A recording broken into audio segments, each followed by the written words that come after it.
እሺ የመጀመሪያው ጥያቄ በዚህ በፍቅር ዙሪያ ነው። ከዚህ በፊት በፍቅር ዙሪያ አንስተህ ነበርና በፍቅር ክንፍ ማለት ጤነኝነት ነው ብለን ነበርና እኔ ጥያቄ ምንድነው ሁላችንም ባክግራውንዳችን የተለያየ ነውና ለፍቅር ያለን አመለካከት አስተሳሰብ ሁሉ አንድ አይነት ሊሆን አይደለም። ግን አንድ የሚያደርግን እግዚአብሔር የሚፈልገው መንገድ ስለሆነ እግዚአብሔር በምን አይነት መልኩ ነው እንድንዋደድ የሚፈልገው የራሳችን አመለካከትና አስተሳሰብ እንዳለ ሆኖ ግን ማመዛዘኛ ኖሮን እኔ ወንድ እንደመሆኔ ሴትም በምን አይነት መልኩ መውደድ እንዳለብኝ ሴትም ወንድን በምን አይነት መልኩ መውደድ እንዳለባት ለማለት ነው። ለምን አንዳንዱ ሰው ከቤተሰብ አንፃር ካሳለፈው የፍቅር ላይፍ ካሳለፈው የሚያነበው መጽሐፍ ከሚሰማው ከብዙ ነገር ፍቅር ያለው አመለካከት የተለያየ ስለሆነ የሚያደርገን እግዚአብሔር መንገድ ስለሆነ ከዛ አንፃር እሱን እንድትነግረን ፈልጌ ነው ማመዛዘን እንዲመችን። ስለዚህ ፍቅር ምንድነው ነው ወይስ የትኛውን ፍቅር ነው? ፍቅር ቢጽ ነው ይሄ የፍቅረኛሞች የጓደኛሞች ፍቅር ነው የምትለኝ? በወንድና በሴት መካከል መስጠት ሲባል አብዛኞቻችን ከአስተሳሰብም ከብስለትም አንፃር የተፈራረቀ ስለሆነ አንድ የሚያደርገን ግን እግዚአብሔር የሚፈልገው ሂደት ስላለ ብዬ አስባለሁና ከዛ አንፃር የራሳችን እንትን ደረጃ አለ። እያመዛዘንን ኔጌቲቭ የሆነውን እያስወጣን መልካም የሆነውን ደግሞ አጠናክረን እንድንቀጥል እሱን እንዴት ነው የሚለውን ለመጠየቅ። ኦኬ ስለዚህ አሁን ዋናው የዚህ ጥያቄ መነሻ ምንድነው? እስቲ ቀጥታ አምጣልኝ። በጓደኛሞች መካከል ያለውን ፍቅር በምን መልክ እንዲገልጽ ነው የፈለከው? በጓደኛሞች መካከል አሁን ሁላችንም አንድን ሰው ስንቀርብ ከአስተዳደጋችን ፍቅር አሁን አይቶ የማያውቅ ሰው ፍቅር ለመስጠት ሊከብደው ይችላል። ፍቅር ደግሞ አይቶ ያየ ሰው ደግሞ ፍቅር ሊሰጥ ይችላል። ግን የሚቀበለው ሰው ደግሞ ግራ ሊጋባ ይችላል። አስተዳደጉ ወይ ተጎድቶ ከሆነ ወይ አሳዳጊዎቹ ጥሩ ካልሆኑ ወይ እንዲሁ የመንፈስ አሰራርም ካለበት ብዙ አይነት እንትን አለ። ፍቅር ከተጎዳ ላለመጎዳት ሲል የሚወስደው እርምጃ አለ። ብዙ አይነት እንትኖች አሉና እግዚአብሔር ግን አንድ ወንድ ሴትን ሲቀርብና ፍቅር መስጠት መሄድ ያለበት አካሄዱ ምንድን ነው? ሶዳት እንትናችን ይሄ በግምትና ይሄ በመሰለን በስሜት ሳንነዳ መሰረታችን እግዚአብሔር ባስቀመጠው ሆነው ያንን እንድንከተል ማለት ነው። ለምሳሌ ታጋሽነት ምን እንደሚለው እንዳለ ሆኖ ትንሽ ሰፋ ያለ ማመዛዘኛ እንዲኖረን ነው። ይሄ ሰው በራሱ ማስተዋል ተደግፎ መጨረሻ ላይ የማይሆነው ሰው ጋር ወይም የማይሆን ዲሲዥኖች ጋር እንዳይደርስ ጥሩ ዲሲዥን ሜከር እንድንሆን ትዳርም ሆነ ጮኝነት ላይ ምንድነው ማድረግ ያለብን የሚለው ልክ እንደ 10ቱ ትእዛዛት እንደሚባለው ፍቅር ላይም የሚለውን ለመጠየቅ ነው። ለምን ያው ሶሻል ሚዲያ ላይ ብዙ ሰዎች ስለ ፍቅር ብዙ ነገር ይናገራሉና እግዚአብሔር ጋር የሚቀጭም የማይቀጭም የተደበላለቀ ነገር ስላለ ከዛ አንፃር ጥርት ያለው ነገር ምንድነው የሚለውን ለመጠየቅ። በጣም ጥሩ። ስለዚህ ጥርት ያለው ነገር ይሄ አንደኛ ነገር በየትዳር የምክር አገልግሎት ሰጣለሁ ስል ሰምተኸኛል አይደል? አሁን አንዳንዶቹ በዩቲዩብ አስተምረን ትዳር እንዴት መኖር እንዳለብን አስተምረን ምንድነው በባልና ሚስት መካከል ያለው ሲሉ ይሄ በዩቲዩብ የሚሰጥ አይደለም። ካህናት ለባልና ለሚስት በአደባባይ የማይመክሩት ለየብቻቸው ብቻ ግን የሚያናግሯቸው የሚመክሯቸው ምክር አለ። ስለዚህ ባልና ሚስትን ቅድመ ጋብቻና ድህረ ጋብቻ ማስተምረው ትምህርት ራሱ በራሱ ልዩነት አለው። ኢቭን ሚስትን ባልና ሚስት መተው ሚስትን ለብቻ ባልን ለብቻ አድርገን ማስተምረው አንዳንዶቹ።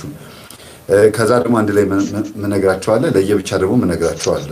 ስለዚህ በአደባባይ የማይሰጥ ግን በግል በአካል ቢሮ ብትመጣ ዲቴል መነግርህ የጾታ ፍቅር ወይም ይሄ ፍቅረ ቢጽ የትዳር የጮኝነት የፍቅረኝነት ጊዜ የሚባሉትን ፍቅሮች በምን መልኩ እኔ ላስረዳ እንደምችል ለዚህ ነው ተፋተውብኝ አያውቁም ያጋባኋቸውና ያገናኘኋቸው ሰዎች በፍጹም እስካሁን ድረስ አልተለያዩብኝም ብዬ የምናገረው መሰረታዊ የሆነ ትምህርት ለብቻቸው ስለምሰጥ ነው። ዋናውን ጉዳይ ስለምነግራቸው ማለት ነው።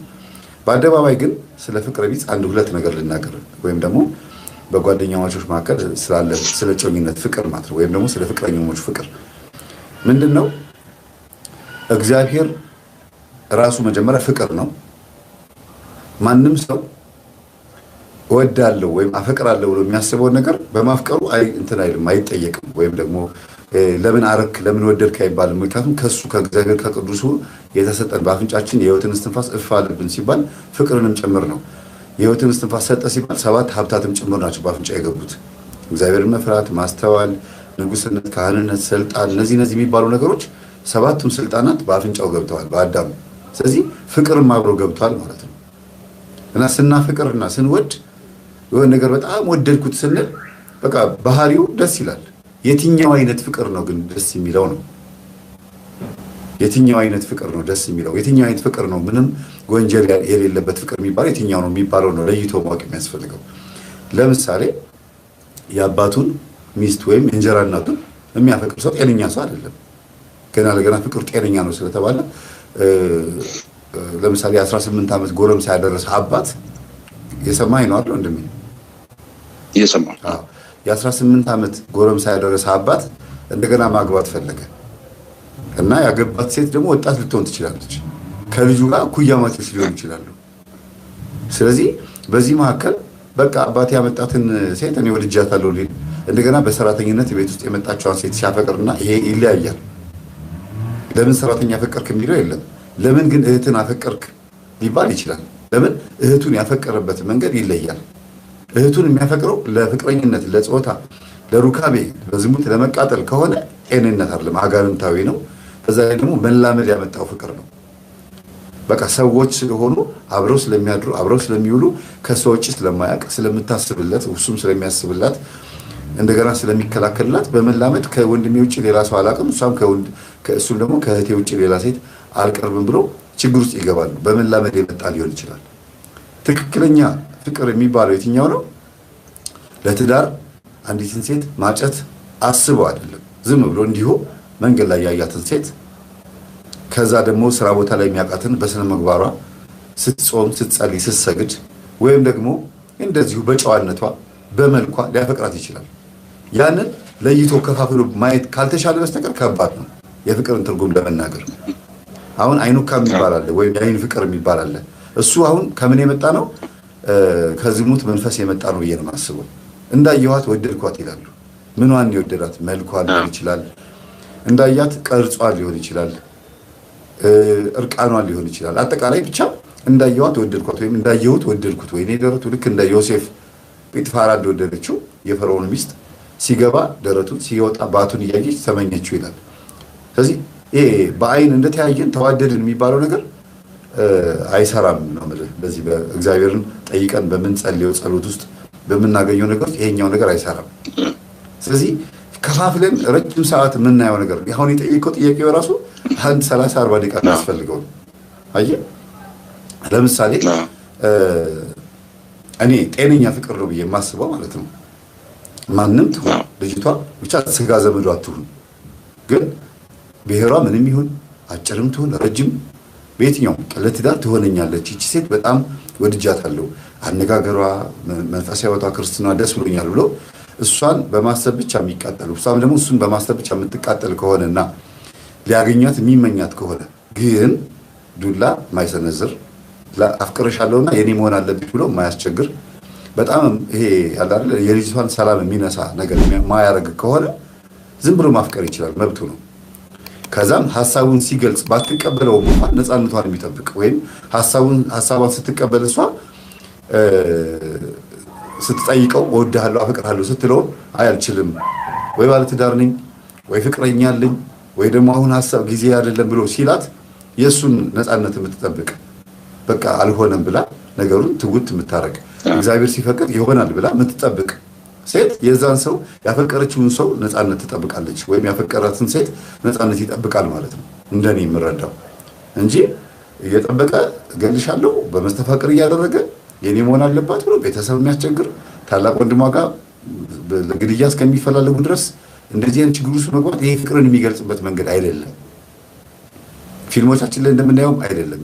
የዛሄ ጥፋ ጠለፈኝ አብረን እንጥፋ እናትና አባት ያልፈቀዱም ብላ ልትል ትችላለች። ግን ምኑን አይታ ስለወደዳት ስላፈቀራት ነው እሷ በምትወደው ጥሩ መልካም። ግን ምኑን አይቶ ነው የወደዳት ነው? ነገ እሷን ካገባት በኋላ ወይም ከሷ ጋር ከሆነ በኋላ ልክ እንደሷ አይነት ቅርጽ ያላት እንደሷ አይነት ውበት ያላት ሴት ብትመጣስ እሷንም አፈቀርኳሽ ሌላት ነው ወይም ደግሞ እሷ ልክ እንደ ፍቅረኛው አይነት ሌላ ወንድ ቢመጣ የሚያስቃት የሚያጫውታት ኮኮባ የሆነ እሷ እንደምታስበው አይነት ሰው ቢመጣ ይሄን ትታ ወደዛ ልትሄድ ነው ወይ? ያወጣችሁ መስፈርት ለፍቅረኝነት ያወጣችሁ መስፈርት ጤነኛ ነው ወይ? ልክ ተመሳሳይ የሆነ ሌላ ቦታ ደግሞ ቢያጋጥማት ምንድን ነው የምታደርገው? ዋና ዓላማዋ ገንዘብ ሆኖ የምታፈቅረው ሰው ቢመጣስ?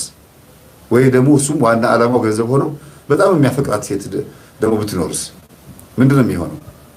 ገንዘብ ወዳላት ሴት ይሄዳል። ገንዘቡን ይዞ ወደ ማን ይመለሳል? ወደሚያፈቅራት ሴት። አሁን ይህ ፍቅር ነው የሚባለው? የሚያፈቅራትን ሴት ምኗን ስለወደደ ነው ወደ እሷ የተመለሰው? ወዶኛልና መልኬን አይቶ ተክለ ቁመናዬን አይቶ ወይም ደግሞ በአጠቃላይ ማንነቴን ወዶታልና ልጨማለቅበት ብላ እሷ ይሄን ግዛ፣ ይሄን አምጣ፣ ይሄን በዚህ ግባ፣ ይሄን ፍለጥ፣ ይሄን ቁረጥ የምትለው ከሆነ እሺ ብሎ ለእሷ ተንበርክኮ ስለታዘዘ እየሰደበችው እያዋረደችው እያበሻቀጠችው እሺ ብሎ ስለታዘዘ አፍቃሪነት ሊገልጻል ወይ ነው? እሷ ላይ ማየት የሚገባው መስፈርት ስለምን አያወጣም? ስላፈቀራት ብቻ ዝም ብሎ እንዲሁ የምትለውን በሙሉ እሺ ካለ መናፍቅም ሁን ስትለው እሺ ይላል። ጠቋይ ቤት ምን ስትለው እሺ ይላል ማለት ነው። ለምን? ስላፈቀራት እውር ነው የሚሆነው። ፍቅር እውር ነው እንዲባል ያደረገውም ይሄ ነው። ስለዚህ እግዚአብሔር እውር ነው ወይ? ፍቅር እግዚአብሔር ከሆነ ፍቅር ደግሞ እንደዚህ አይነት ወደ ሌላ ቦታ የሚከት ከሆነ እግዚአብሔር የት ጋር ነው ዴፊኒሽኑ? ፍቅር የት ጋር ነው ዴፊኒሽኑ ትክክል የሚሆነው ማለት ነው። ስለዚህ መጀመሪያ ለፍቅር የምንሰጠው ዴፊኒሽን ዋናው ዴፊኒሽን ምንድን ነው የሚለው ላይ ነው ከፋፍሎ ማየት ያስፈልጋል። ጤነኛ ፍቅር እና ዓለማዊ ስሜታዊ ፍቅር አለ። እንደገና ደግሞ ገጽታዊ ቢታይ ደግሞ ፍቅር አለ።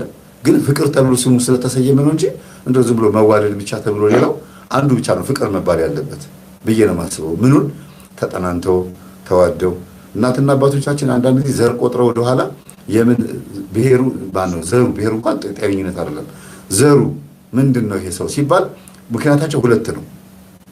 አንደኛ አብዛኛውን ጊዜ እንደ ባህል ተወስዶ የተቆጠረ ምንድን ነው ይሄ ከስጋ ዘመድ ጋር በክርስትና ሕይወትም ሊሆን ይችላል። ይሄ የክርስትና አባት የክርስትና እናት በሚለው በኩል ዝምድና አለን ወይ የስጋ ዘመድ ተቆጥሮ ጋብቻው በስጋ ዘመድ መካከል እንዳይሆንና የሚወለደው ልጅ ራሱ ቅርጽ አልባ እንዳይሆን ነው። አንዳንዴ የአክስት ልጅ የአጎት ልጅ ቅርብ ስጋ ዘመድ ሲጋቡ አካሉ ሰውነቱ አፈጣጠሩ ለየት ያለ ልጅ ስለሚወለድ ይሄንን እናቶቻችን አርቀው ነው የሚጠይቁት። ብሔር ተጠይቆ የሚደረግበት ሁኔታ አለ። በርግጥ ይሄ ባልደግፈው ብሔር ቢጠይቁት ግን አብዛኛው ወደ ሰሜኑ አካባቢ በትግራይም በአማራ ክልል ያሉት ሰዎች ከሌላ ብሔር መቀላቀል ፈልገው ሳይሆን የሚወራውን ነገር የመንደሩንም መጠቋቋሚያ ምናምን ከመሆን ብለው ራሳቸውን ለማሸሽ ነው። ጤነኝነት አይደለም። ግን የትኛውም ብሔር ውስጥ ያለ ሰው ነው። ማንኛውም ሰው ግን ሃይማኖቱ ምንድን ነው? ኦርቶዶክስ መጀመሪያ መስፈርቱ እንዲያውም ጤነኛ ከሆኑ ሃይማኖት ይጠይቃል። ከዛ ቀጥሎስ ስጋ ዝምድና ይጠይቃል። ከዛ ደግሞ ወደኋላ ሄዶ ደግሞ ያው እዚህ መናገር ባይጠበቅብኝም ትንሽ ከበድ ቢልም ይሄ የቡዳ ዘር ናቸው ተብሎ ቢታሰቡ ሰዎች ያሉበት አካባቢ ነው ብዙ ጊዜ እንትን እንዲጠይቅ የሚያደርጉት። የማን ልጅ ነው ተብሎ እንዲጠይቅ የሚያደርጉት፣ ከየት መንደር ከየት ሀገር ነው የመጣው ተብሎ እንዲጠይቅ የሚያደርጉት ከእነሱ ጋር መቀላቀል ስለማይፈልጉ ነው። እነዛኞቹ ራሳቸው የሚጋቡት እርስ በርስ ስለሆነ የቡዳ መንፈስ አለባቸው እኛ እንደምንለው፣ እነሱ የሚሉት ደግሞ የቡዳ ቤተሰብ ነን የቡዳ ዘር ነን ብለው እንደሚያስቡት እነሱ ራሱ እርስ በርስ ስለሚጋቡና ከማንም ጋር መቀላቀል ስለማይፈልጉ ወደዚህ መንደር አይመጡም። ይሄ የሆነባቸው ግን ስለማይፈለጉ ነው። ሰዎች ስላሸሿቸው ነው እርስ በርስ እዛው መጋባት የፈለጉት እንጂ ሰው ቢያቀርባቸው ነው ወደ ሰው መካከል ቢቀላቀሉ ናቸው። ሰው ምንም ነገር እንደዚህ ያለ ነገር ባያመጣ ይሄ ሁሉ ነገር አይመጣም ነበር። ለምንድን ነው ይሄን ማነሳል መሰለ? ፍቅር ዛሬ ነው እኛ ፍቅርን ሽሩሩ ያልን ቃላት እየተነጣጠቅንለት ያወጣ ነው እንጂ በአባቶቻችን ዘመን ፍቅር ማለት የሚመጣው በትዳር ውስጥ ነው። ከተጋቡ በኋላ ነው እንዲሁም በጣም ኃይለኛ ፍቅረኛሞች የሚሆኑት። ዛሬ ላይ ግን ከመጋባታቸው በፊት 2 ዓመት 3 ዓመት በወሲብ በዝሙት ተጣጥመው ችሎታ ለችሎታ ተገማግመው ከዛ በኋላ ተሰለቻችተው በቃ ተናንቀው ከጨረሱ በኋላ ምናልባት 40 ዓመት እሷም ደግሞ እድሜዋ 30 ምናምን ከደረሱ በኋላ ይጋባሉ። ከዛ ትዳሩ ልክ እንደተጀመረ መናናቁ ይጀምራል። ፍቅራቸውን ጨርሰዋል። ያልቃል። ግን ፍቅር የትኛው ፍቅር ነው የሚያልቀው? እግዚአብሔር የሰጠን ፍቅር ያልቃል? አያልቅም። እናቶቻችን ለዚህ ነው እነዚህ የሚጋቡት ሰዎች ሳይተዋወቁ በቤተሰብ ብቻ እንዲጋቡ ያደርጓቸውና ትዳር ውስጥ ነው የሚጀምሩት መዋደዳቸውን። ምንም ትሁን ምንም በቃ ያውቃታል። የገሌ ልጅ ነው የምታገበው ተብሎ ይነገረዋል። እሷም ደግሞ ታውቃለች፣ ማን እንደሆነ ታውቃለች። ግን እነሱ ተገናኝተው አያውቁም። በመንደር ይተዋወቁ ነበረ፣ ግን ሲጋቡ ግን የሆነ ተፈላልገው ላይሆን ይችላል። እና ትዳር ውስጥ ነው የሚጀምሩት። ብዙ የገጠር እናትና አባቶቻችን የማይፋቱት አንድ ብለው የሚጀምሩት ፍቅራቸውን ልጅ በመውለድ አብሮ በመሆን እዛው አብረው እየሆኑ ነው የሚጀምሩት። ግልጽ ነው። ግን እንትኑ አሁን ልክ ነው። እንትኑ አሁን በትዳር ውስጥ ቢሆኑ ዞሮ ዞሮ ውስጣቸው ላይ ያለው መንፈስ አይነት ጥላም ሆነ ሌላም እንትን ካላሉት ላያቸው ላይ እንዳይሰለጥን አይተጉ ከሆነ ትዳሩን የመፍታትና ወደ ሌላ የመሄድ ነገር የለም አለ። ከዚህም ጋር የምጠይቀው የኛ ጀኔሬሽን ችግሩ ምንድነው? ከዚህ በፊት ከዚህ ሴምክ ላይ የማይቻለው መሰለኝ ስትገናኝ እንድትጨቃጨቅ ሰው እንዲያስጠላ ማድረግ፣ ስትለያይ ደግሞ እንድትነፋፈቅ። እዚህ በሳይንስ በእንትኑም ደግሞ ውጭ እዚህም ያሉት ብዙ እንትን ሲሉ አትራክሽን ላይ ነው መሰረቱ። አትራክሽን ነው። ይሄ ክፍተት ሲኖር ከገርልፍሬንድም ጋር ሆነ ከምንም ጋር ክፍተት ሲኖር 3-4 ቀን ሲኖር ትነፋፈቃለህ፣ ስለዚህ ትገናኛለህ። ሁሌ የምትገናኝ ከሆነ ትሰለቻቻለህ የሚል ነገር አለና በቀሲስ ሄኖክ ላይ ያየሁት ይሄ አይነ ጥላ ይሄን እንደሚያደርግ እንድትቀራረብና በይሄ በቃ ሶስትም ይሄ ቴክስት ስትደራረግ ራሱ አሁን አብዛኞቻችን ሁሉንም ልል አልችልም፣ ቴክስቱም ቶሎ አለመመለስ፣ ስልክም ቶሎ አለመክራራት፣ እንዲህ ነገሮች አሉና ይሄ ነገር የአጋንንቱ ወይ የአይነ ጥላው እንዳንፋቀር ወይም ደግሞ ይሄ ፍቅር መስጠት ነው ከዛ ሰው ምንም ነገር ሪተርን አለመጠበቅ ነው የሚለውን ነገር እንዳንተገብር የሚያደርጉበት ነገር ነው ወይ የሚለውን በጣም ጠይቅ ነው። ለምን እንደዚህ ካይንድ የሆኑ ደግ የሆኑ እንደዚህ የሚያስብል ሰው ሲመጣ አንዳንዱ ሰው ያንን ሪስፖንድ የሚያደርገው በመጥፎ ያንን ሰው እንትን ማለት የማጣጣል የሚጎዳውን ደግሞ እንትን ማለት እንዲህ ነገሮች አሉ። ከአስተዳደግ አንፃር ምን ማለት ነው? ሀሳቤን የሚያጠናክር ነው። ግን የእግዚአብሔር ቤተሰቦች እስቲ ከወንድማችን ጋር ይሄን እንቀጥለው። ልቀጥል? በሰፊው የምንመጣበት ጉዳይ ነው ወይስ ልቀጥል? የእናንተን ሰዓት ላይ ነው እያወራ ያለው። አሁን የእሱን ሰዓት ጨርሷል። ግን ልቀጥል ወይስ እንዴት ነው? እስቲ የእናንተን ሀሳብ ልቀበል። ኦዲየንሱን ማክበር ስለምፈልግ ነው። እሺ ይቀጥል። አዎ ይቀጥል።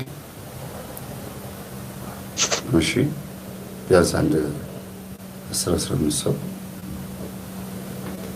በሰፊው ይሻላል። አንድ ሰው አይቻልም። እሺ ይቀጥል። ይበዛል።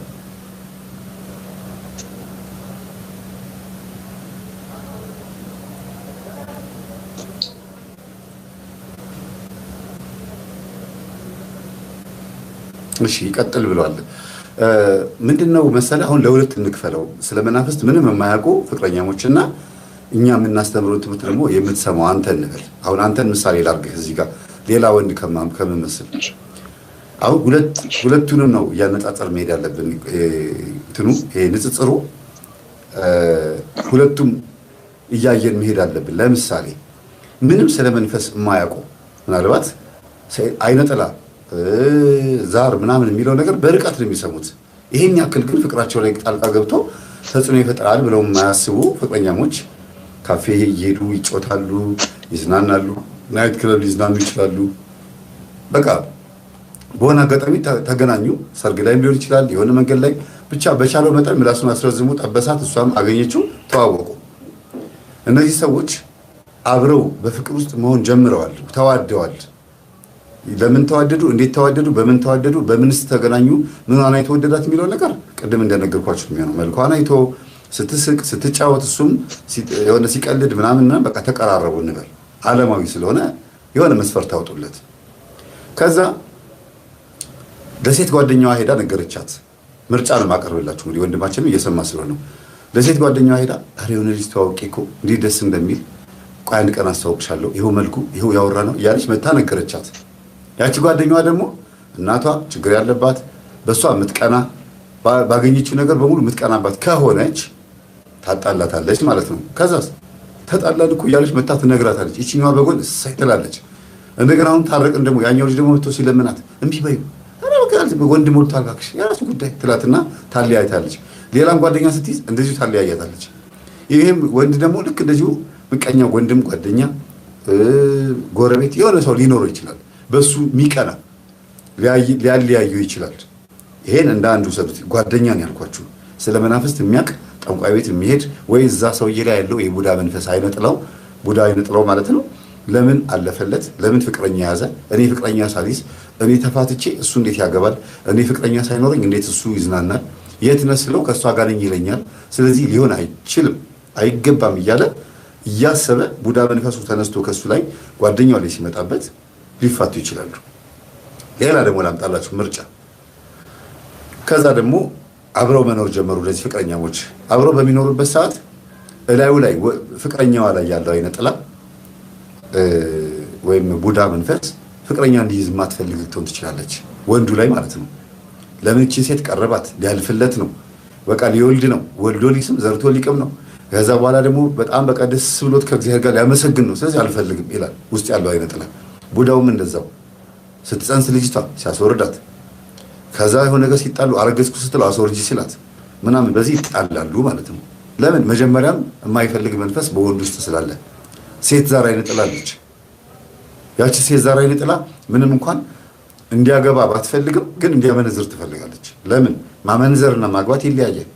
ማመንዘር በኃጢአት መልከስከስ ይሄንን ትፈልገዋለች አይነ ጥላዋ ስለማያገባ።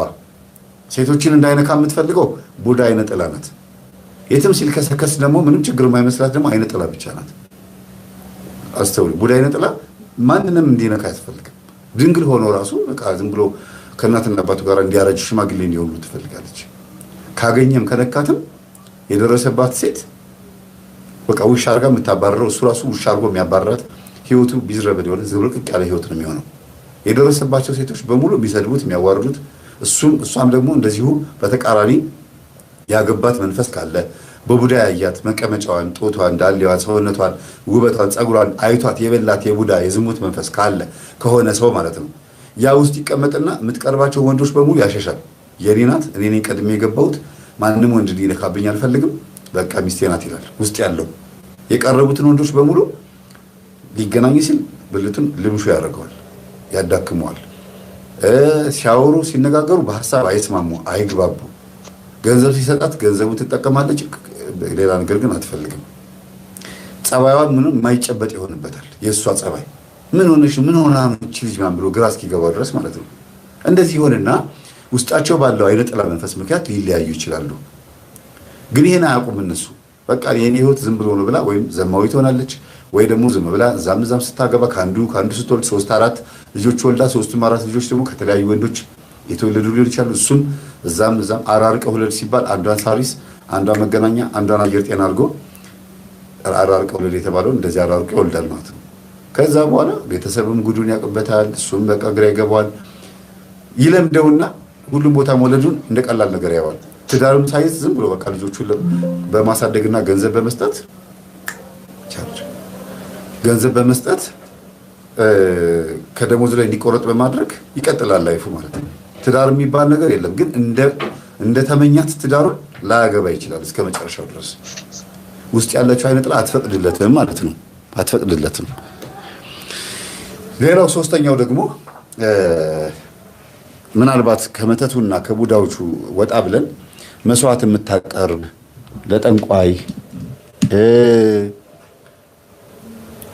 ለጠንቋይ ለደብተራ ወይም ደግሞ ለአንዳንድ ጉዳዮች ለገበያ ብላ ራሱ ያስገባችው መንፈስ ይኖራል። ለምሳሌ ደብተራ ጋር ትመላለስ ይሆናል። ሀብት ንብረት እንዳገኝ ብላ ትሞክራለች። ያ ለገንዘብ ብላ ወይም ለአንዳንድ ነገሮች ለሌላ ጉዳይ ብላ የሄደችበት ጉዳይ መንፈሱ ይቀመጥና ሌላውን ነገር አይፈቅድላትም። ትሞክራለች። ወደ ህይወቷ ሲመጡ እነዛ ወንዶች ሲመጡ ውሻ አድርጋ ነው የምታባራቸው። ጸባይዋ አመሏ አይጨበጥም። ህይወቷ ሰካራን ምናምን ይሆንና ብቻ ጸባይ ማነው መልክ አላት፣ ጸባይ የላትም። ወንዱም ልክ እንደዛው ሀብት ንብረት አለው። ሁሉም ቦታ ሄደ፣ ሁሉም ይመኙታል። ግን ሀብት ንብረት አለው፣ ጸባይ ግን የለውም። ወይም አንድ ቦታ ሰብሰብ ብሎ አይቀመጥም። ኦልሬዲ የታወቀ ማንነት ይኖራቸዋል ማለት ነው። ለሆነ ነገር ብሎ ያስገቡት መንፈስ በራሳቸው ፈቃድ በባዕድ አምልኮ ሊሆን ይችላል። ለሀብት ብለው ደብተራ ጋር ሄደው ሊሆን ይችላል። ያ ነገር አይፈቅድላቸውም።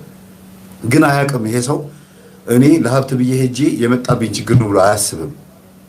ሀብት አግኝቻለሁ እምቢ አለኝ፣ ይኸው ገንዘብ ብለው አልበረከታለኝ፣ እንደዚህ ሆኜ ብሎ ይጨነቃል። ለእናቱ መጥቶ ይነግራታል። እናቱ ደግሞ ሄዳ እስቲ እንደው ሄድ አይነ ጥላው እንዲገፈፍ ብላ የሆነች ልጅን ስታገባት እንደዚህ አርግ ብላም ብለው እሺ ይልና ሲያገባት ያው ይቀጥላል ማለት ነው። ያችም ሴት እንደ አንተ ነገር በአባትህ ትወጣ ይሉታል። ከዛ እንደገና ደግሞ ሴትም ከሆነች ደግሞ ትሞክራለች። ለእናቷ ለቤተሰብ ስትናገር እምቢ አለኝ ትዳር ስትል እንደው ገርጋሪ አለብሽ አይነ ጥላሽ እንዲገፈፍ እገሌ ጋር ሂጂ ስትባል የባሰ እንደገና ያ ምንድነው መልስ የሌለው ግን ጥያቄ የበዛበት ህይወት ይኖራል ማለት ነው። አያውቁትም ለምን እንደማያገቡ ለምን እንደማይወልዱ ከወለዱም ለምን እንደማያሳድጉ ህይወታቸው ለምን ቀጥ ያለ ኮንስታንት የሆነ ደስ የሚል ህይወት እንደማይኖሩ አያውቁትም። ስለዚህ በህይወታቸው ውስጥ ያስገቡት ያስተናገዱት መንፈስ በራሱ ፍቅርን እንዳይቀጥል የትኛውን ፍቅር እነሱ ፍቅር ብለው ያሰቡት እንዳይቀጥል ያደርገዋል። ይሄን በዚህ እንያዘው። ወደዚህኛው ደግሞ እንምጣው። እንግዲህ ገርደፍ አድርጌ ነው ማልፈው ወደኋላ ስለምመለስበት መንፈሳዊ ህይወትን የምታውቅ አንተ ወንድሜ እዚህ ጋር ያለኸው ዋይ የምትባለው ወንድማችን የቀረብካትም ሴት ስለ መንፈስ የምታውቅ ከሆነ ባታውቅም ራሱ እሷ ችግር የለውም። አንተ ይሄን ካወቅከው ስትነጫነጭብህ ባህሪዋ ሲቀየር እያስረዳሃት እየነገርካት ይሄ እኮ እንደዚህ ነው የምትረዳህም ከሆነች እቺ ሴት አሃ ነው እንዴ ምናምን ብላ አብራህ እየሰገደች እየተጋች ጸበል እየሄዳችሁ ምናልባት የተዋወቃችሁትም ደግሞ እንደዚህ አይነት ቦታ ላይ ሊሆን ይችላል። መንፈሳዊ ቦታ ላይ ጸበል ቦታ ላይ ጥሩ የሆነ የእግዚአብሔር መንፈስ አለበት ተብሎ ወጥቶ ነበር እንዴ? ወጥተህ ነበር እንዴ? ሄሎ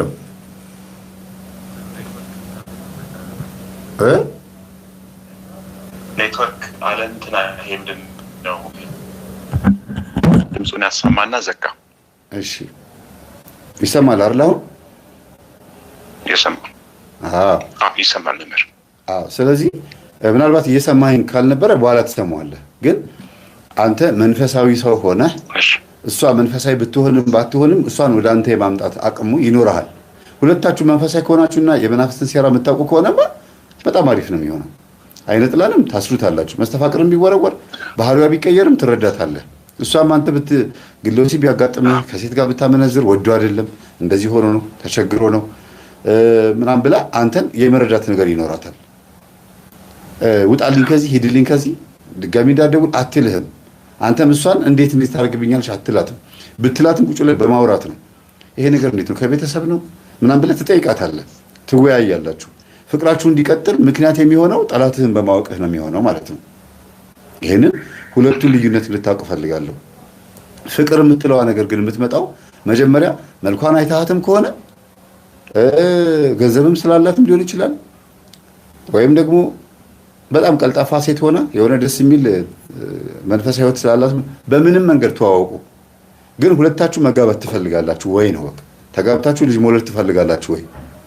ፍቅር እዚህ ጋር ነው መሰረቱ። እኔና አንቺ ምንድነው የወደፊት ፕሮግራማችን? እኔ እናንተ ምንድነው ፕሮግራማችን ብላችሁ ማውራት አለባችሁ። እና አንዳንዶቹ በጣም ከባድ ናቸው። እኔ እንጃ የማውቀው ነገር የለም ብቻ ዝም ብለን እንቀጥል የማግባት እቅዱ የለኝም በዝሙት የመቀጠል ነው ወይም ደግሞ እንደዚህ ዝም ብለን በቃ እንኑርና የሆነ ቀን ላይ እናስብበታለን ከሆነ የዝሙት ፍቅር ነው ማለት ነው።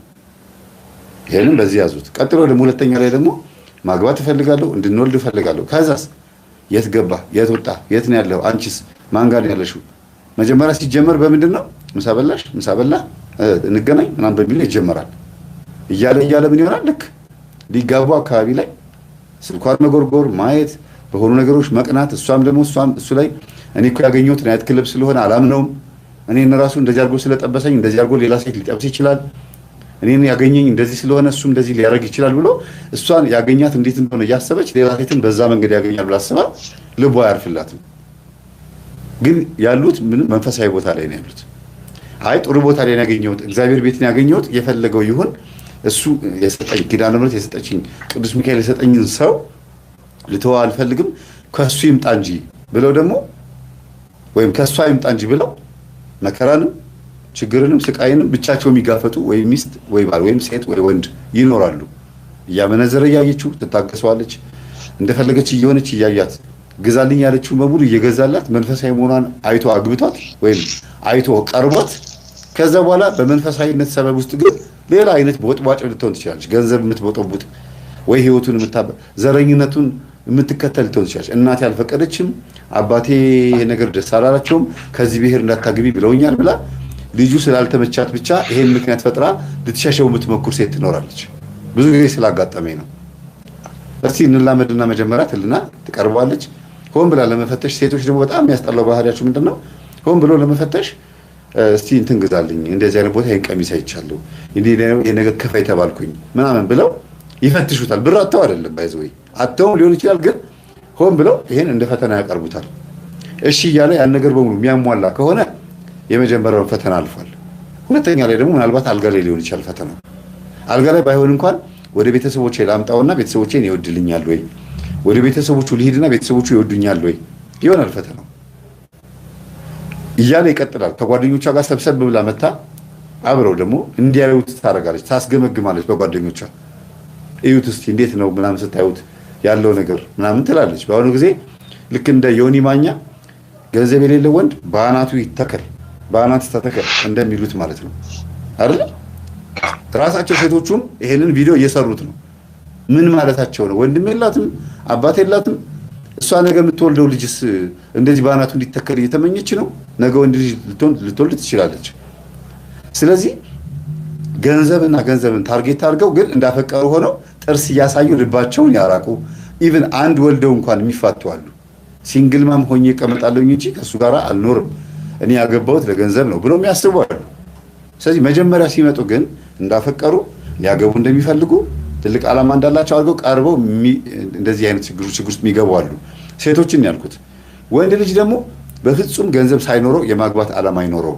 90% ነው። ከስንት አንድ በድህነት ውስጥ ሆነው ሁለቱም ከተዋደዱ ተጋግዘን እናሸንፋለን ኑሮ አይዞሽ አይዞ ተዋውል ተደጋግፈው ሪል የሆነ ፍቅር ደሃ ወንድ የምታገባ ምንም የለውም ብላ ሳትንቀው አብረው ሊኖሩ የሚፈልጉ ሴቶች በጣም ጭንቅላታቸው ሰፊና እጅግ በጣም የሚደነቅ ጭንቅላት ያላቸው ናቸው።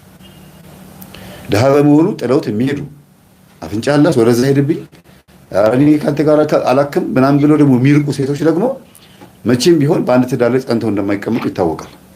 ስለዚህ ፍቅር በሚለው ስም ውስጥ ተደብቀው በትዳር ውስጥ እየኖሩ ካገባችሁ ወይም ካገባት ከተጋቡ በኋላ እርግጠኛ ስትሆን ብፋታው ይሄን ያክል ብር አገኛለሁ ብሎ አስልተው ደግሞ ያለውን ሀብት መጀመሪያ ቼክ ካረጉ በኋላ ብፈታው ይሄን ያክል ገንዘብ ከሀብቱ ላይ ይካፈላሉ ብላ አስልታ ገብታ በዜሮ የምትወጣ ደግሞ ትኖራለች።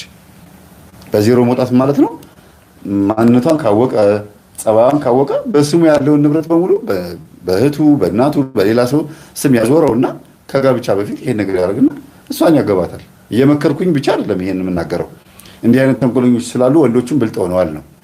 ወንድ ልጅ ኢኮኖሚካሊ ሳይደራጅ ትዳርን ማሰብ ለእርሱ ቀልድ ነው። አብዛኛውን ነው የምላችሁ፣ አብዛኛውን ልክ ገንዘብ ኪሱ ሲሞላ አካውንቱ ትንሽ ሞላ ስትል አይኑ ከርተት ድሮንም እኮ አይኑ ያያል እኮ ገንዘብ የለም እንጂ የሆኑ ዘመን ሴቶች ከባድ ናቸው፣ ግን እቺን ነበር ማግባት ይላል። ጨዋ ሴት እንደሆነች እያወቀ እንኳን ኪሱ ሳይሞላ ሴትን መጠጋት እንደ እፍረት ይቆጥረዋል።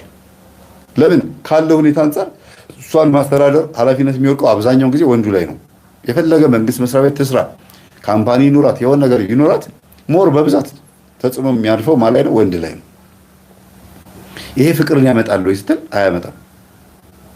ከገቡ በኋላ ትዳራቸው እስር ቤት ወይም ደግሞ ግዞት ነው የሚሆነው። ወይም ደግሞ በቃ ዝም ብሎ ተደራጅቶ ልጆች መውለድ እንደ ኤንጂኦ ነው የሚሆነው። ተደራጅቶ ልጅ መውለድ ማህፀኗን ነው የሚከራየው። ልጅ ለመሳም ማህፀኗን ይከራየዋል እንጂ ልቧን አያገኘው። እና ትክክለኛ የእግዚአብሔር ኃይል ያለበት የጾታ ፍቅር የሚባለው የትኛው ነው ሲባል መንፈሳዊ ህይወቷን አይቶ እግዚአብሔር ሆይ እቺ ልጅ ጓደኛ የላትም አጣርቶ ነው ታዲያ ስለሷ ጓደኛ የላትም ፍቅረኛ የላትም ትዳር ትፈልግ ይሆናል እና እኔ ደግሞ እቺ ልጅ ወልጃታለሁና በቤተሰብም ለምንም ላስጠይቅ ነው ብሎ እግዚአብሔርን ጠይቆ ከእግዚአብሔር የሚመጣው መልስ የሚጠብቅ ይሄንንም ሳይጠብቅ ደግሞ አጋጣሚ ጓደኛ እንደሌላት አይቶ አጣርቶ ዝም ብሎ ሲያወራ ሲግባቡ ተቀራርበው ከሆነና አብረው ቤተክርስቲያን በመሄድ ገዳም በመሄድ የሚግባቡ ከሆነ ያን ነገሩን የሚያሰፋ በደንብ አድርጎ የሚያጠናክር በሰንበት ቀን ሩካቤ ለመፈጸም ላለመፈጸም በግዝት በዓላት በአጽዋማት ጊዜ ውስጥ ይሄ አመለካከታቸው ጤነኛ ከሆነ ይቀጥላል። ይሄ ፍቅር መልኳን አይቶ ያልቀረባት ከሆነ ብሔሯን አይቶ ማይርቃት ከሆነ በእንደዚህ አይነት መስፈርት ውስጥ ጤነኛ የሆነ አመለካከት ያለው ሰው ከሆነ የሚፈልገው ምንድነው? ሰላማዊ የሆነ ትዳር። ብዙ ተባዙ የሚለውን ሐሳብ ከንጹህ ፍቅር ጋር ነው የሚፈልገው። የእሷን መጎዳት ማየት አይፈልግም። እሷን መጎዳቱን አትፈልግም። ወረኛ ሐሜተኛ ቢመጣ እንኳን ደጋ ረገ ብለው የሚመልሱ በአይኔ ካላየው አለምንም አንድ ነገር ነው ሲያመነዝር አይቼዋለሁ ቢሏት እንኳን ወይም እሱ ቢባል እንኳን ግን በአይኗ ብታየው እንኳን ሲያመነዝር ወዶ አይደለም ብላ ለእሱ ሱባኤ የምትገባ የምትጸልይ ሴት ምን ሆነህ ነው ችግር አለ ብላ ቁጫ ጋር የምታማክረው እኔ ያልኩት ካልሆነ የሚል ሐሳብ በሷ ውስጥ የሌለ ሁለት ሆነናልና የሱም ሐሳብ 50% ኃይል አለው። እንዲያውም ሞር በብዛት ለሱ ሐሳብ በማድላት እኔ አሁን እማቃቸዋለሁ ባልና ሚስቶች በጣም ነው ማደንቃቸው። በዚህ አጋጣሚ ስማቸው መጥቀስ በግጥ አስፈላጊ አይደለም። በቅርበት ጓደኞቼ ናቸው።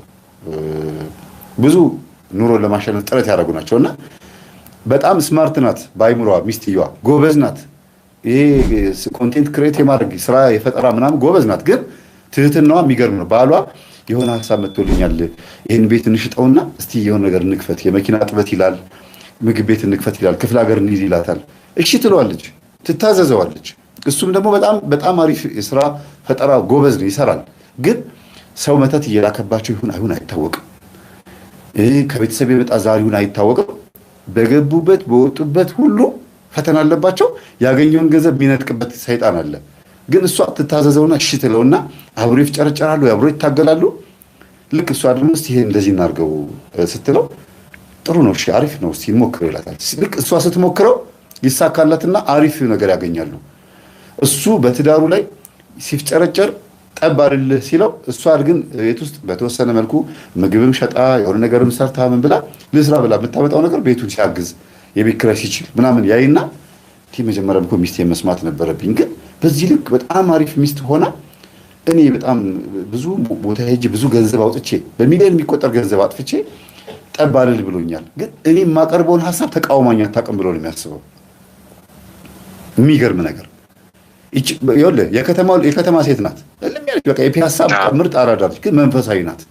የገባት ነች፣ ትወደዋለች።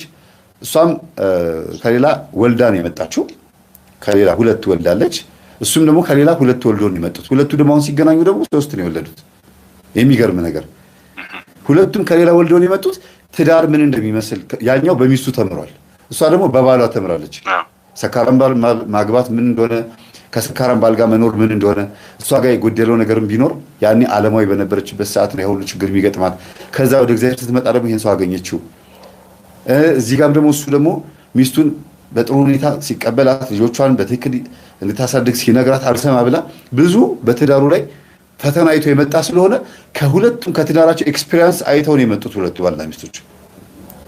ሁለቱ ሲገናኙ በፊት ከነበረው ትዳሩ ሻል ያለ ትዳር መኖር ስለሚፈልግ እችኛዋ ሚስቱን ያከብራል፣ ይንከባከባል። የጎደለ ነገር ለመሙላት እሺ ይላል። እንትን ቢመጣበት ንዴት ምናምን ችግር እንኳን ቢመጣበት ስታረጋጋው እሷ ቶሎ ይረጋጋላታል። ይሄ የምነግርህ ሪል የሆነ ነገር ነው። ቅርበት የማውቃቸው ጓደኞቼን ነው የምነግርህ። እና ምንድነው ፍቅር የሚመጣው በራሱ ትዳር ውስጥ ነው፣ መተሳሰብ ውስጥ ነው የሚመጣው። በትዳር ውስጥ ሆነህ ነው ፍቅርን በደንብ አድርገህ የምታጣጥመው እንጂ ከትዳር በፊት ፍቅር ብዙም ያን ያክል አይጥምም። ቶሎ ነው እንዲያው መጋባት። ለምሳሌ ከተዋወቁ 4 ወር 3 ወር የሞላቸው ፍቅረኛሞች ቶሎ ነው መጋባት ያለባቸው፣ ፍቅራቸው ሳያልቅ ትኩስ እንደሆኑ። በቃ እንዴት ነው አላለ ከሷ ጋር ለመሆን በሚናፍቅበት ሰዓት ውስጥ ቶሎ አግብቷት አብሮ መኖር ያለባቸው እንጂ ከተሰለቻችሁ በኋላ በሆነ ጓደኛ ምቀኛ ገብቶባቸው ሽማግሌ ገብቶ አረ እናንተ ሰዎች ምን ሆናችሁ ብለው በፍቅር ጊዜያቸው ሽማግሌ መግባት ከተለመደ በትዳር ጊዜያቸው ደግሞ ይቀጥላል ማለት ያ ነገር። ለምን ያልተቀረፈ ባህሪ አለ። ወዶ አይደለም የሚባለው ነገር የሚመጣው መጀመሪያ ሲግባቡ ነው ያልኩህ ቅድም። ለዚህ ነው እና በአጠቃላይ ብቻ ፍቅርን ለማወቅ መጀመሪያ እግዚአብሔርን ማስገባት ያስፈልጋል። በአንተ ውስጥ ነው፣ በሁለታችሁ ውስጥ ብቻ ሳይሆን አንተ ራስህ ፍቅርን ለማወቅ መጀመሪያ እግዚአብሔር አንተ ውስጥ መግባት አለበት። ሁልጊዜ እግዚአብሔር አብሮህ ነው፣ ግን ከአንተ ጋር እንዲሰራ መፍቀድ አለብህ። ፍቅረኛዬን ጠብቅልኝ፣ እሷ ውስጥ ያለውን ሐሳብ እንድረዳት አድርገኝ፣ ተሳስቼ ከሆነ እኔ ያልኩት ሐሳብ ትክክል ነው ብዬ ማስብ ቢሆንም ግን አንድ ልንሆን፣ እኔ ብቻዬን ነበርኩኝ፣ ብቻዬን መወሰን የማልችልበት ሪሌሽንሺፕ ውስጥ ገብቻለሁ ብለህ ማሰብ ያለብህ። ለምን አንድ ሰው ስትጨምር በህይወት ላይ የግዴታ የዛን ሰው ሐሳብ ደግሞ ሼር ማድረግ አለብህ። መቀበል አለብህ። እንዲያውም ስህተት እንደሆነ እያወቅ ራሱ ኃጢአት ሳይሆን የስራ ምናምን አንድ ቦታ ላይ ደርሰን እንምጣ፣ ዘመድ ጋር እንሂድ ወይ ቀጠሮ እንዳለህ እያወቅ ለእሷ ስትል ዝም ብለህ ሚስ አድርገህ እንድታውቅ አድርገሃት ለእሷ ብለህ እየሄድክ እንደሆነ እንድታውቅ አድርገሃት አብረሃት ስትሄድ ሪስፔክት ታደርጋለህ፣ ታከብራታለህ ማለት ነው። ለእሷ ያለህ ክብር ይታወቃል። መጀመሪያ በእሷ ዘንድ ነው፣ ግን አንተ አምነህበት ነው መሄድ ያለብህ። ቤተሰቦቿ ነገረኛም ይሁኑ መጥፎም ሰዎች ይሁኑ፣ እሷ ግን አንተን እንዴት ነው የምታይህ የሚለውን ማሰብ ያለብህ እንጂ አንቺም ያው የእነሱ ዘርሽ ብለህ ስትናገር ጥሩ አይደለም የሚሆነው። መጀመሪያ ሚስቴ እኔን እንዴት ነው የምታየኝ፣ ቤተሰቦቿ እንደዚህ ከሆኑ እሷ እኔን እንዴት ነው የምታየኝ፣ ፍቅረኛ እንዴት ነው የምታየኝ ነው ማለት ያለብህ። ከቤተሰቦቿ ይልቅ እኔን የምትወድ ከሆነ የፈለገ ቢናገሩኝ ልቦና ይስጣቸው ብዬ ላለማግኘት ከእነሱ ለመራቅ ሚስቴን ይዤ ለመጥፋት ነው መወሰን ያለብኝ እንጂ እነሱ መጥተው ቤት ችግር በፈጠሩ ቁጥር በተተናኮሉ ቁጥር አብሮ ደርቦ እሷንም ዘሯን መስደብ ጸባዋን መስደብ ድሮንስ አንቺ እያሉ ያን ነገር እያነሱ የቤተሰቦቿን እልህ እሷ ላይ መወጣት ይሄ ፍቅርንም ትዳርንም አያዛልቅም። አየህ፣ በሂደት ነው የምትሄደው። የምታውቃትም በሂደት ነው። አንድ ቀንም አባቷን እናቷን እህቷን ቤተሰቦቿን አስተዋውቃህ የማታውቅ ሴት እስቲ አስተዋውቂኝ ስትላት አይ ቆይ ነገ እያለች የምትል ሴት መጀመሪያ የመጀመሪያው ፈተና ትወድቃለች። አየህ፣ ለምንድን ነው የምትወድቀው? ከአንተ ጋር መጀመሪያ ተግባብታችሁ እያለ አሁን ቤተሰቦችን እንተዋወቅ ስትላት እምቢ የምትል ከሆነ አንተን ለባጣ ቆየኝ ያዘጋጀች ወይም ደግሞ ቤተሰቦቿ ስለሷ የሚያውቁት ታሪክ ስላለ ያንን አንተ እንድትሰማ ስለማትፈልግ ነው እሷ አንተን ያዘጋጀች ወይም ደግሞ የቀረበች ለምን እንደሆነ እሷ ነች የምታውቀው። ቤተሰቦቿ ምናልባትም አንተ ስትሄድ ምናልባት ችግር ይፈጠር ይሆናል። በተቃራኒው እንደዛ ነው።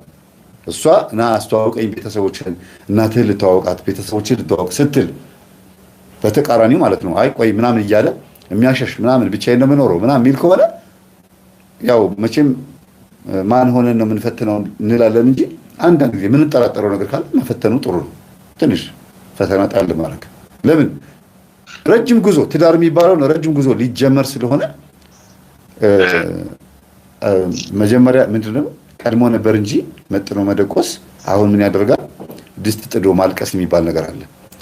ቀድማ በደንብ ሳታውቀው ጭኗን ሰታ ራሷን ገላዋን ሰታ ሁሉ ነገሯን ሰታ ልጅ ከወለደች ወይም ደግሞ እሷ አስወልጂ ስላት አይ አሁንማ አርግዣለሁ አላስወልድም ብላ ብቻዋን ልጇን ለማሳደግ ከምትፍጨረጨር ይልቅ መጀመሪያ ምንድን መሆን ያለባት እሱን ትክክለኛ ስብዕናውን ሰጥቶኛል ወይ? ይሄ ሰው ጓደኞቹ ማን ናቸው?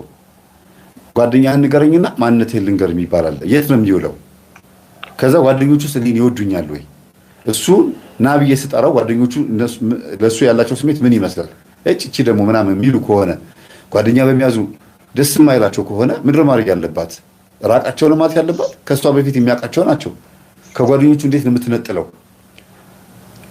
በቃ ጭራሽ እንድታገኛቸው አልፈልግም ነው ማለት ያለባት። ኖ እንዴት ነው ማድረግ ያለባት የሚለውን ነገር ቁጭ ብሎ ማውራት፣ ከራሷ ጋር መሰብሰብ፣ በደንብ አድርጋ እሱን ማወቅ፣ የተቸገረበትም ነገር ካለ ያን የተቸገረበትን ነገር ሴት ልጅ መቼም ብልሃት አታጣም ማስተካከል እንጂ እንዲሁ ከሁሉም ሰው ርቆ እሷን ብቻ እንዲወዳት የምትናገራቸውን ነገሮች ሁሉ እንዲሰማት ቤት ውስጥ አለቀ አስቤዛ አለቀ ስትለው ብቻ እያመጣ እንዲወረውርላት ብቻ ማሰብ ከሆነ ውሎውን አታውቀውም ማለት ነው።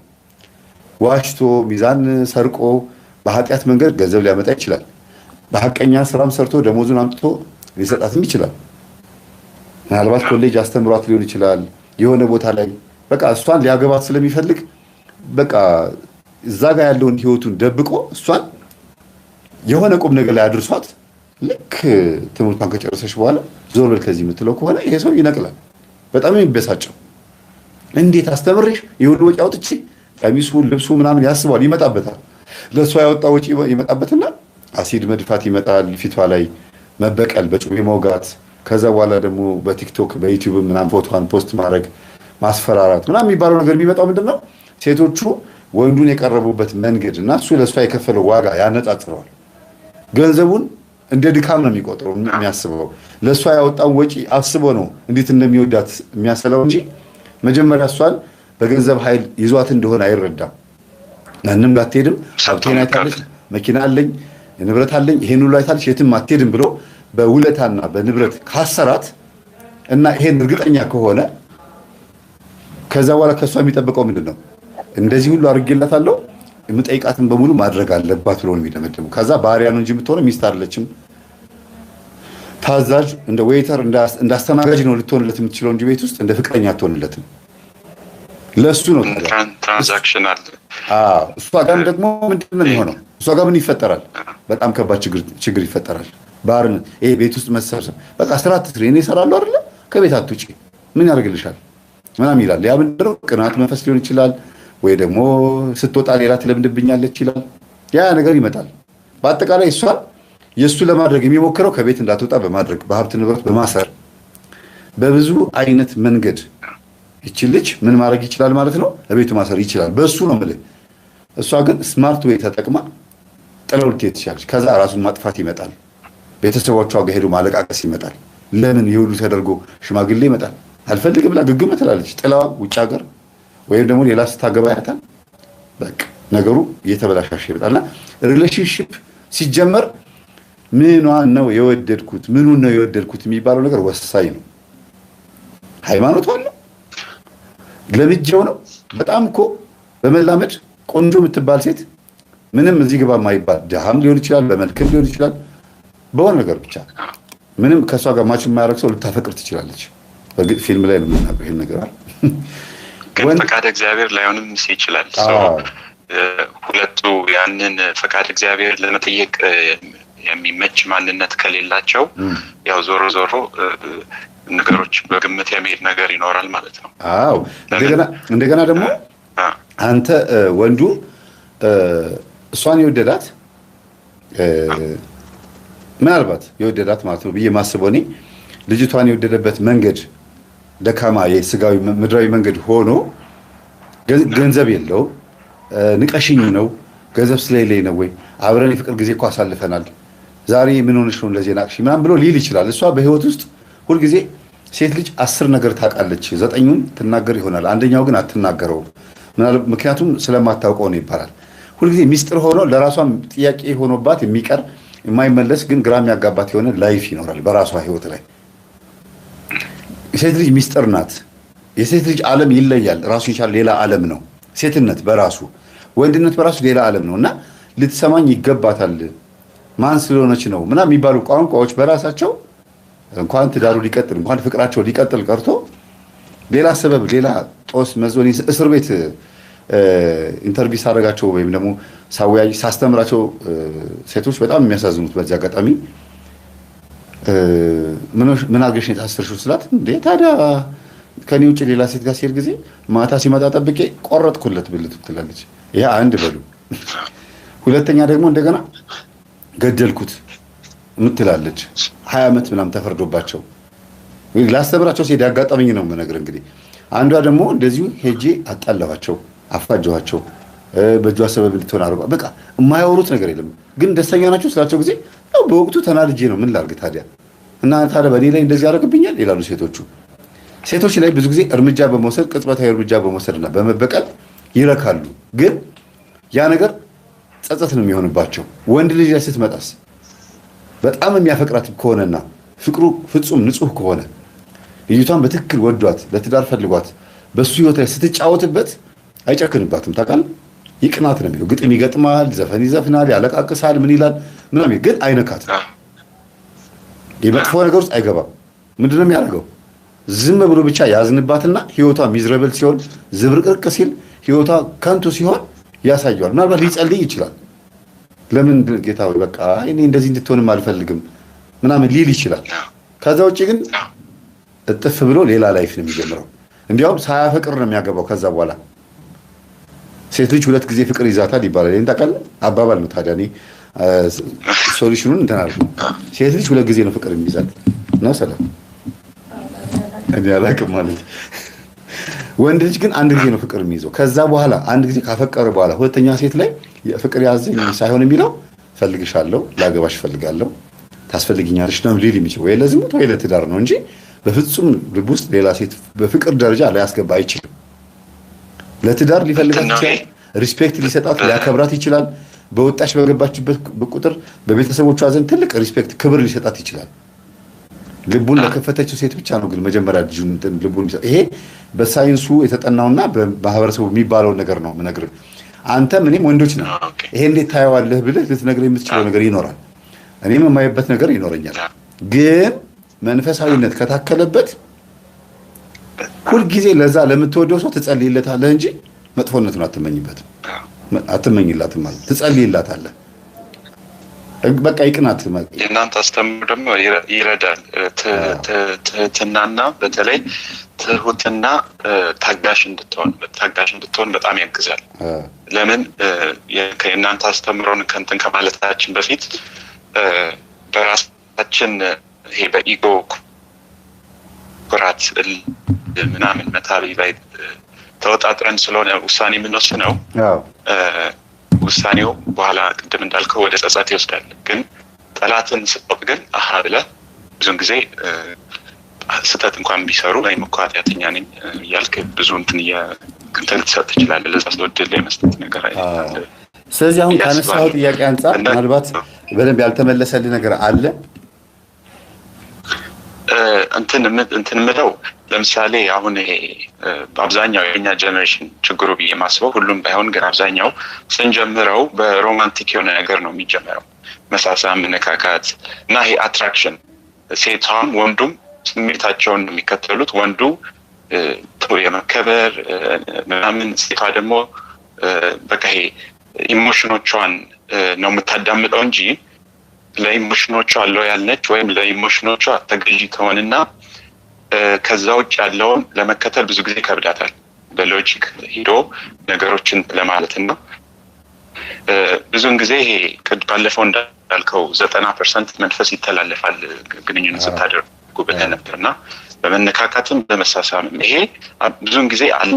በጣም ጥቂት ናቸው እንደዛ ሳያደርጉ የሚዘልቁትና እነዚህ መናፍስቶች አሁን ከኔ ለምሳሌ ወደ ሴቷ ሲሄድ እሷ ጋር ተቀምጠው ያው እንዳገባ አይፈልግም የትኛው መንፈስ ወይም ትክክለኛ ፍቅር ይሄ አንኮንዲሽናል የሆነን ፍቅር እንድሰጥ አይፈልጉም አይደል?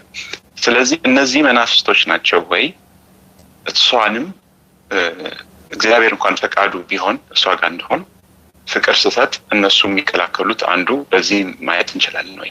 ለምሳሌ እኔ ላይ ተቋር አዳል ሞቴ ቢኖር እና ዝሙት ከአንድ ሰው ጋር ማደርግ ከኔ ሰራዊቶች ነው ወደ እሷ የሚሄዱት፣ ከእሷም ደግሞ ያሉት ሰራዊቶች ነው ወደ እኔ የሚመጡት።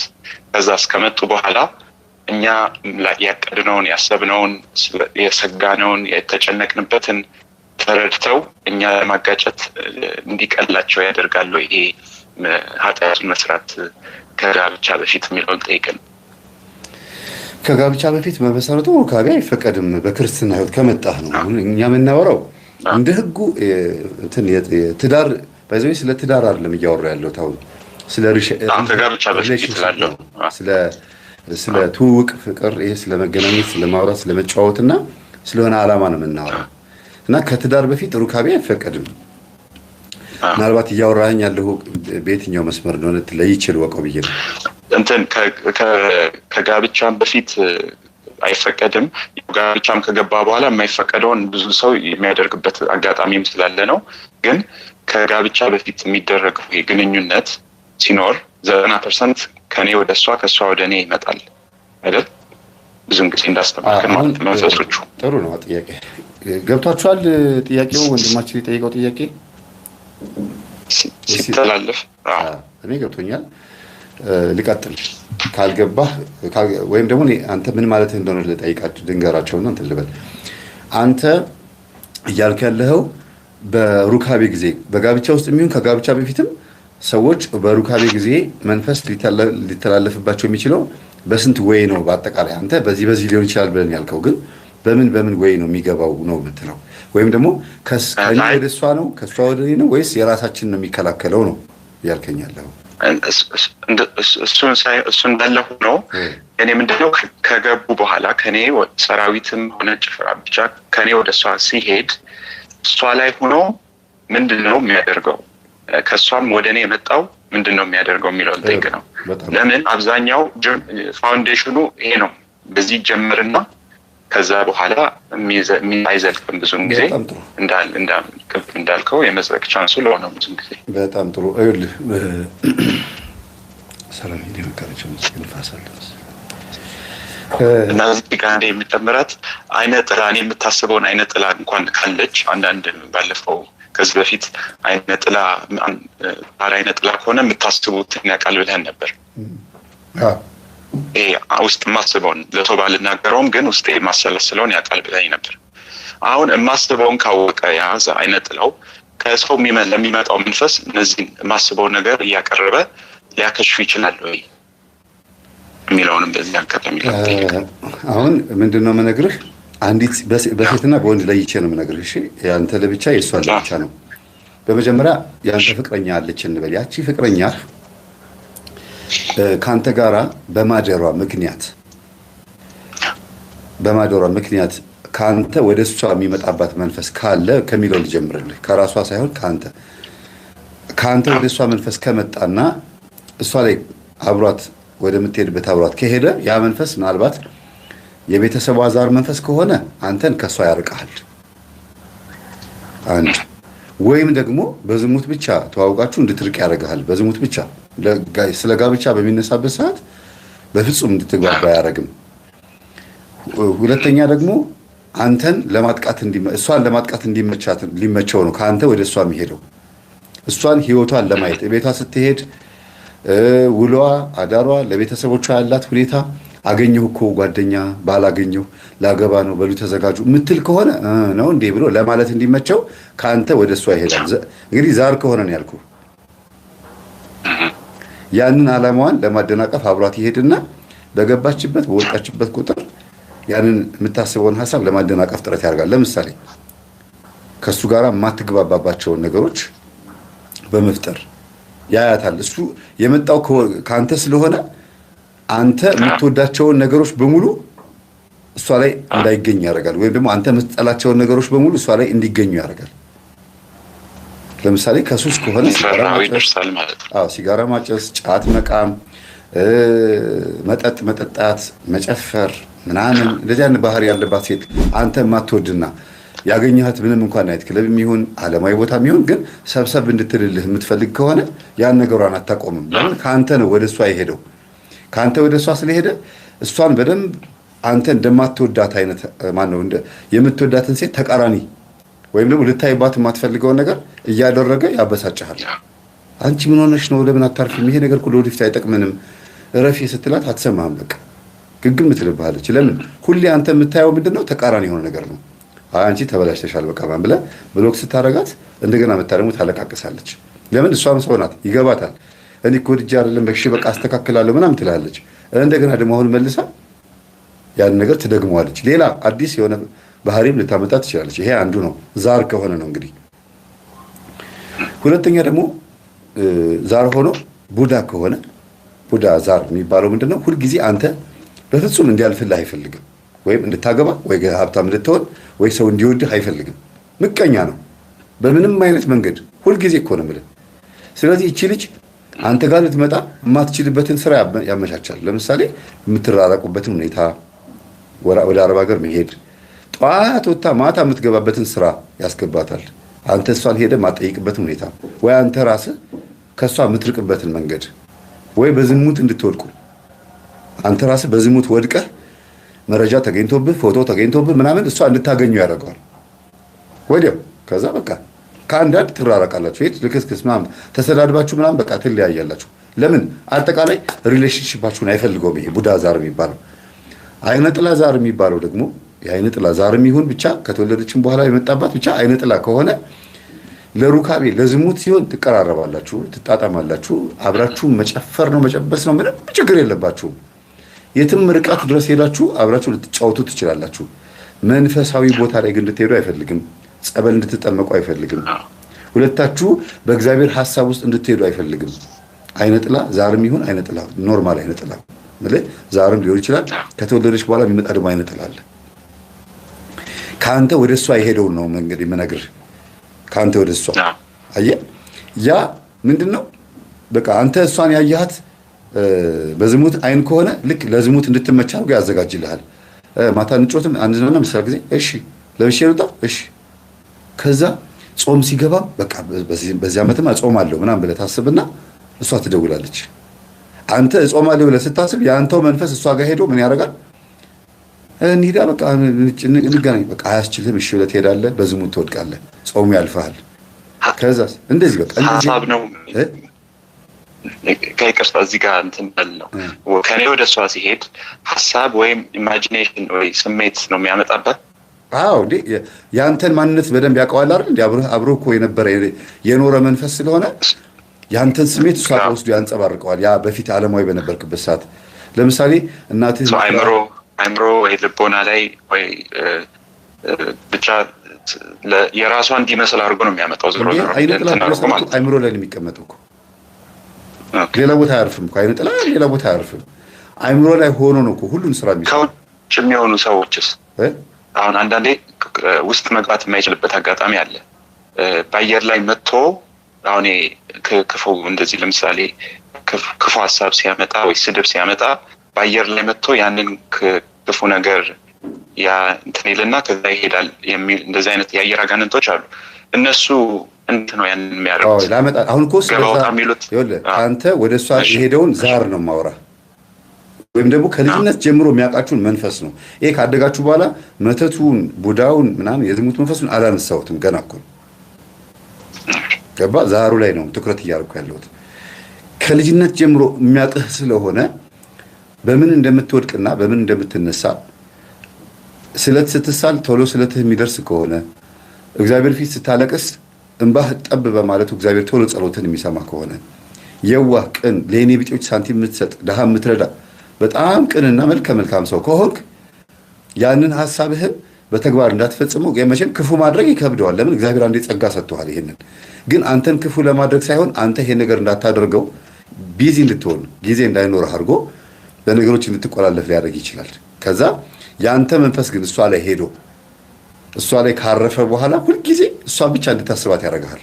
አሁን ትደውላለች፣ በገባ ወጣ ቁጥር ቢሮ ስትገባም አብራህ መሆን ትፈልጋለች። በቃ ሁሉ ነገሯ አንተን ለዝሙት የሚያዘጋጅና ለምትፈልገው ስሜታዊ ነገር የሚያዘጋጅ ይሆናል። የልጅቷ ሬዲ ትሆናለች። ዓለማዊ ከሆነች ነው ግን ታዲያ የሚሆነው ልጅቷ ምንም መንፈሳዊ ህይወት ከሌላት መሰረታዊ የሆነ የሃይማኖት እንትን ቤዝመንት ከሌላት ሙሉ ኦርቶዶክስ ብቻ ማተብ ብቻ ያሰረች ከሆነች መንፈሱ እንደፈለገ ነው የሚጫወትባት።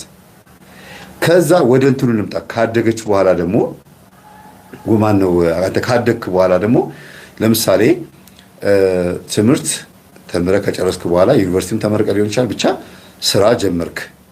ስራ ሲጀምር አንተ ስራ እንዳትሰራ ትዳር እንዳትይዝ አብሮ የቅርብ ጓደኛ መተት በሚያደርግበት ሰዓት አንተ ላይ ያ የመተት መንፈስ አንተና እሷ ሩካቤ በምታደርጉበት ሰዓት ወደ እሷ ይመጣል።